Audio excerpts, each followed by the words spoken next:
सुजी काढून शेवया करायच्या म्हटलं की त्याला खूप 8 तास लागतो आणि खूप वेळ सुद्धा लागतो. तर चला तर मग आज मी तुम्हाला झटपट शेवया कशा करायच्या ते दाखवते. तर इथे मी 1 किलो रवा घेतलाय आणि 1 किलो गव्हाचं पीठ घेतलेलं आहे. तुम्हाला किती करायचे आहे त्यानुसार करू शकता. इथे मी आज तुम्हाला 1 किलोचं प्रमाण दाखवते. गव्हाचं पीठ चाळून घ्यायचं, असा चोथा निघालेला बाजूला काढायचा. त्याचबरोबर रवा सुद्धा चाळून घ्यायचा. चवीनुसार यामध्ये मीठ घालायचं, व्यवस्थित मिक्स करून घ्यायचं आणि हे आपल्याला शेवया करायच्या मशीनवरती पीठ द्यायचं आहे. त्या ताई आपल्याला शेवया करून देतील. तर आमच्या गावामध्ये या ताई आहेत, अगदी स्वस्तात या शेवया तयार करून देतात आणि एकदम मस्त पांढऱ्या शुभ्र आणि त्याचबरोबर अशा लांब दोरीच्या या शेवया करून देतात. त्यामुळे त्या खूप छान होतात, गुठळ्या होत नाहीत.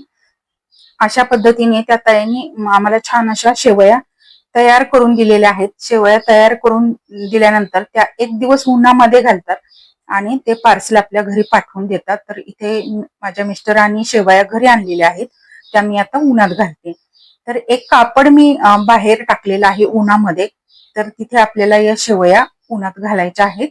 तर अशा पद्धतीने कॅरी बॅग पूर्ण मी उलटी केली आणि या सगळ्या शेवया बाहेर काढून घेतल्या आणि व्यवस्थित पसरवून उन्हामध्ये घातलेल्या आहेत. एकदम छान अशा पांढऱ्या शुभ्र झालेत आणि त्याचबरोबर एकदम बारीक अशा झालेल्या आहेत. तर त्यांनी 1 दिवस वाळवून दिलेत, पण तरी सुद्धा आपल्याला वर्षभर स्टोअर करून ठेवायचं असतं, म्हणून परत 1 दिवस आपण उन्हामध्ये वाळवून नंतर त्या डब्यामध्ये घालून वर्षभरासाठी स्टोअर करून ठेवणार आहोत. तर तुम्ही पाहू शकता एकदम छान अशा बारीक शेवया तयार केलेल्या आहेत.